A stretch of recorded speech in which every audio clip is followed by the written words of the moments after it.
Vi har lige taget hul på et nyt år. Måske har du lavet et nytårsforsæt. Så nogle de har det jo gerne med at handle om motion og sundhed. Har du også tænkt på sundheden i dit parforhold? Måske har I lige haft juleferie sammen og oplevet, det var dejligt at have god tid sammen og haft nogle gode stunder med nærhed med hinanden. Eller måske står du med den modsatte erfaring, at det var en tid fuld af frustration og skuffelse, fordi de gode stunder de bare ikke indtraf, og nærheden var svær at finde.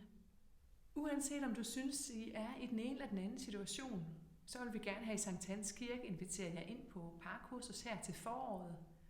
2 lørdage med certificerede PrEP-vejledere.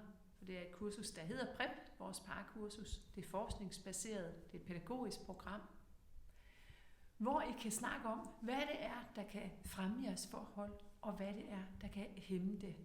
For parforhold er jo ikke en statisk størrelse. Det er noget, vi aktivt kan gå ind og arbejde med. På kursus kommer I til at lytte til oplæg. Der bliver nogle praktiske øvelser, tænkepauser, god tid til at tale sammen og finde ind til jeres længsler i parforholdet. Hvis I er blevet nysgerrig på det her, jamen så skynd jer at melde jer til. Brug tilmeldingslinket, der kommer her efter videoen. I må også meget gerne kontakte mig, kontakte kirken og stille spørgsmål, hvis der er noget, I gerne vil have uddybet eller vide mere om, før I melder jer til. Jeg håber, vi ses. Godt nytår.